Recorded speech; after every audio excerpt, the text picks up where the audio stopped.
And right now, Michigan State Police are looking for 3 people in connection to this deadly hit-and-run crash on the Lodge last night. And now the driver of the van hit is sharing his story and the loss of his dear friend. Let's get to Jermont Terry. He joins us tonight. Jermont, he's also a pastor. That's right, Carmen. Pastor Barnes is always helping people, but last night the pastor needed help bringing a mattress home, so he called on a friend. But he never imagined that it would cost his friend his life, nor that the person responsible would leave them on the lodge like a coward. You can't go around and do people that way. You gotta love people, man. Everybody gotta love. Arthur Barnes can't control his emotions. His heart is heavy and troubled after this deadly hit-and-run crash on the Lodge Tuesday night.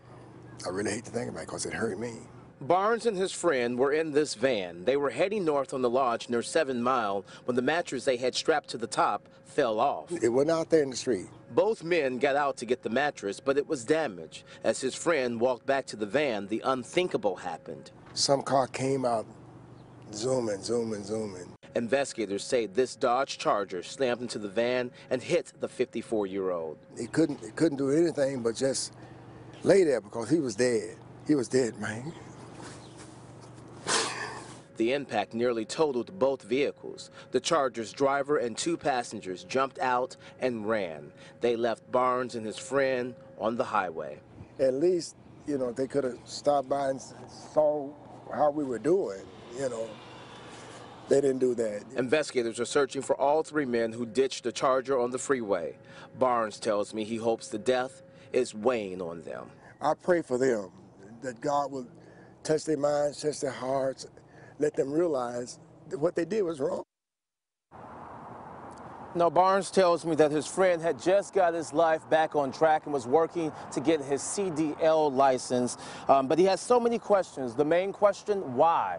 Why would you leave them out there all alone? Of course, investigators tonight trying to answer that question, the big why, but they have to catch up with the 3 men who left and ran along the Lodge late last night. Reporting live along the Lodge, Jermont Terry, Local 4.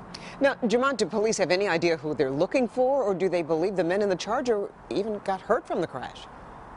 Well, they got a very vague description of the 3 men who ditched the Charger, but they do believe, because the airbags were deployed, that the driver likely has some damage to his face, and one of the passengers has a broken arm. So they're just asking anyone, if you were in this area, saw someone running, give them Michigan State Police a call, because you can see that pastor is in a lot of pain tonight. He certainly is, and we certainly hope someone turns themselves in.